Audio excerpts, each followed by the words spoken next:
I have never submitted to analysis. I feel if I knew any secrets about myself, I'd deprive myself of writing.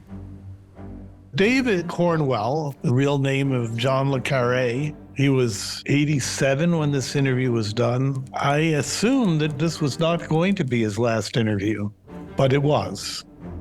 I often say that I make movies because perhaps I can learn something by making them, and I learned an enormous amount making this movie. His real name is David Cornwell, but he's much better known to us as John le Carré. I'll answer any question you wish me to answer as truthfully as I can. I'm talking to someone who has published over 30 novels, and I'd read the two most famous of them, Tinker, Tailor, Soldier, Spy, and The Spy Who Came In From the Cold, both really terrific. But I read The Pigeon Tunnel when I decided that I would like to try to interview him. It's a strange book. It's not really an autobiography at all. It's almost a pastiche of scenes and anecdotes that is really, really beautifully written and truly compelling. I particularly loved the beginning and the end of it. It starts off with this parable of the Pigeon Tunnel itself and ends with the mystery of Rudolf Hess's flight to Scotland in 1941. I always saw it as an excursion between that beginning and that end that had been defined in the Pigeon Tunnel itself. Well, the beginning scene is the essence of this whole project. It's a combination: parable, literature, history, and personal story. Here I have all of this visual material of people fleeing East Berlin, jumping out of windows. The actual movie that he created out of this historical event, The Spy Who Came In From the Cold, which has images that actually recall and are recalled by the documentary footage. Moral philosophers measuring everything they do against the word of God or Karl Marx. They're not. They're just a bunch of seedy, squalid bastards like me.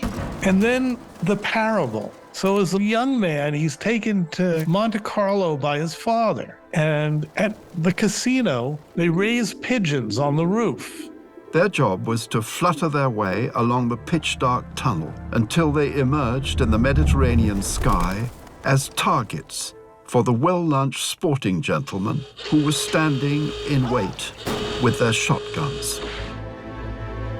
Sometimes killing them, sometimes wounding them. Sometimes the pigeons escape and return to the roof and then are sent out the following day to do the whole thing over again.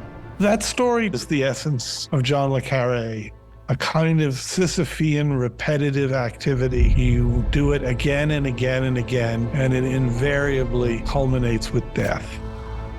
It's a very powerful story. When I was first in Army intelligence, I'd conducted a lot of interviews, which were also interrogations.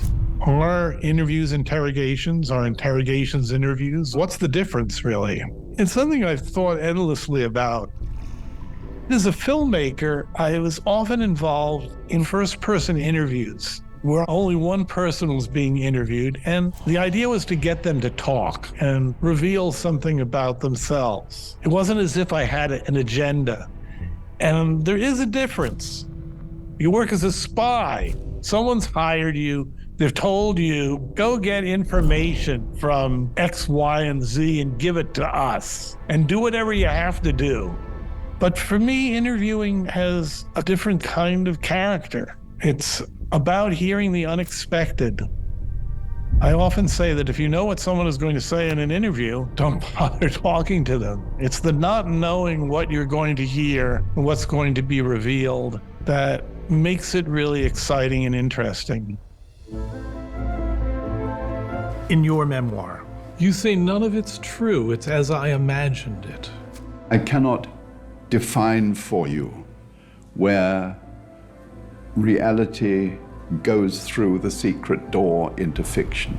David really makes me think about the nature of self-deception, about truth. He's a character who constantly undermines himself and his own stories and tells us about the nature of memory and storytelling.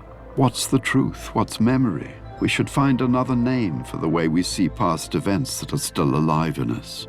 Truth, objective truth, is perceived by some absent third party. But otherwise, truth is subjective.